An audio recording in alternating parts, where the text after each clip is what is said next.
This is probably one of the most action-packed episodes of Season 3 so far, so let's get straight into the breakdown. We open the episode with this intense soundtrack, immediately setting the tone for just how intense this episode is going to be. As the team prepare to exit hyperspace and arrive on Tantiss, the team gets ready to detach from the science vessel, hoping to escape Imperial detection. Meanwhile, Echo is on board the science vessel searching for information, and we get this screen full of random codes such as E17 and V10, which all appear to be gibberish for the most part, but I think what these are is a list of prisoner numbers for the clones imprisoned on Tantiss. The episode for the most part doesn't really explain its importance, but I'm sure it will be explained in the last two episodes. We see Scorch inform Hemlock of the potential security breach following the Bad Batch's infiltration of the orbital station in the previous episode, and it's nice to see competent villains that are capable of connecting the dots and actively taking steps to ensure that the heroes don't succeed. Meanwhile, Omega and the rest feel laser cannons firing outside, which leads Omega to conclude, "They found me. Who?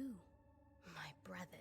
the Bad Batch end up getting shot down but manage to get off their ship in the nick of time, and Rampart falling off the ship and just losing his mind is so refreshing to see, considering that he isn't used to being placed in such dangerous positions. It's quite telling to think that the moment Rampart isn't in a position of control, the man simply panics.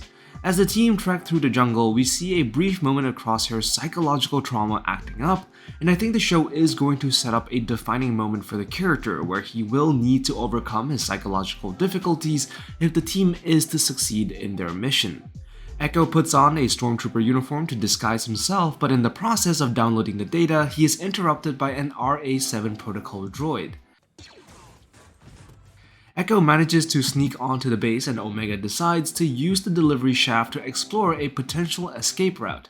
We also see Rampart questioning Crosshair's loyalty, where Rampart likens Crosshair to him, stating that, "You're like me, loyal to no one but yourself." Crosshair insists that he's changed, but Rampart is skeptical, and while I am convinced that Crosshair has changed for the better, I do think that Rampart's skepticism stems from his inability to conceive that someone once like him can be better, a pessimism that arises from his own inability to change. As the team venture closer to the base, Rampart ends up triggering a nearby monster, a monster which we saw earlier in the season known as the Dryax. This ends up attracting the attention of the stormtroopers, but also ends up being their means of escape. However, the commotion ends up splitting the team, and Rampart ends up being captured. So you can be sure that Rampart is going to give up all the information on what the Bad Batch intend to do by the next episode. Back in the vault, the kids attempt to stall Dr. Scalder before she can discover that Omega has disappeared, and while their means of distraction isn't great, it's pretty realistic in terms of what they can do in their position. We see Omega navigating her way through the shaft, and we finally get to see the imprisoned Zillo beast, which the Bad Batch encountered all the way back in Season 2. And I'm so excited to see this beast again, especially if you're familiar with how formidable it is against conventional weapons. Omega returns in the nick of time, and Echo manages to enter the lab where the samples are processed. He tries to access it the conventional way, but the screen flashes access denied. He nonetheless manages to get through, and he ends up meeting Emerie, his clone sister.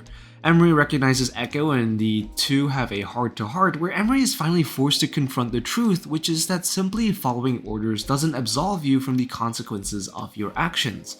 And while we have seen her waver in the last few episodes, this meeting with Echo finally changes her perspective. What I find really interesting here is that previously this topic has been centered on soldiers and their decisions. We're soldiers. We do what needs to be done. We make our own decisions, our own choices.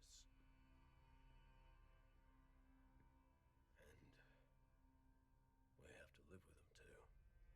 But as the show progressed, it has since extended to different levels and positions of the Empire. In this particular case, a scientist working for the Empire, and the idea that blindly following orders makes a person as complicit as those giving the orders is easily applicable to roles outside the military. After all, these are all positions that keep the Imperial machine running.